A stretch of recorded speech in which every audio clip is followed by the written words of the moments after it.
ఒక గ్రామంలో రామయ్య అనే రైతు ఉండేవాడు. అతను తన చిన్న పొలంలో సరిపడిన నీటి వనరులు లేకపోయినా కష్టించి పనిచేసేవాడు. రైతుగా పుట్టిన రామయ్యకు భూమి పట్ల ప్రత్యేకమైన ప్రేమ ఉండేది. అతని జీవితం చాలా సాధారణమైనదే కానీ ఎంతో సంతృప్తికరమైనది.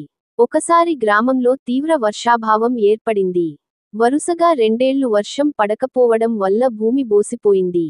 రామయ్య పండించిన పంటలు ఎండిపోయాయి. అప్పులు పెరిగాయి.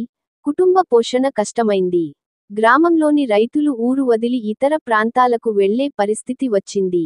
అయితే రామయ్య మాత్రం ఊరిని వదలకుండా తన భూమిని కాపాడాలనే పట్టుదలతో ఉండిపోయాడు. ఇది మన మట్టి, మన శ్వాస అంటూ తన భార్యను ధైర్యపరిచేవాడు. పాత పద్ధతులు వదిలేసి కొత్త పద్ధతులను ఉపయోగించాలనే ఆలోచనతో గ్రామంలోని వ్యవసాయ అధికారులు చెప్పిన సేంద్రియ వ్యవసాయ మార్గాలను పాటించేందుకు సిద్ధమయ్యాడు. రామయ్య తన పొలంలో వరిపంట బదులు తక్కువ నీటితో పెరిగే మొక్కలు వేశాడు. స్థానికంగా లభించే గోమూత్రం, జీవామృతం వంటి సేంద్రియ ఎరువులను ఉపయోగించాడు. పొలంలో కలుపు తాకిడి తగ్గించేందుకు మల్చింగ్, ఇంటర్గ్రేటెడ్ క్రాప్ మేనేజ్మెంట్ వంటి పద్ధతులు వినియోగించాడు.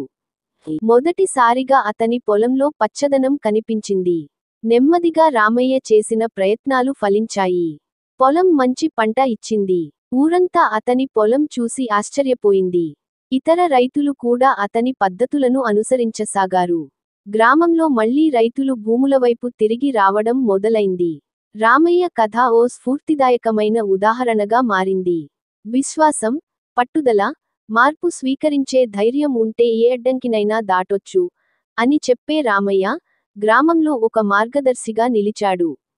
వ్యవసాయం అంటే కేవలం భూమిని సాగు చేయడం కాదు, జీవన విధానమే అని రామయ్య జీవితమే నిరూపించింది.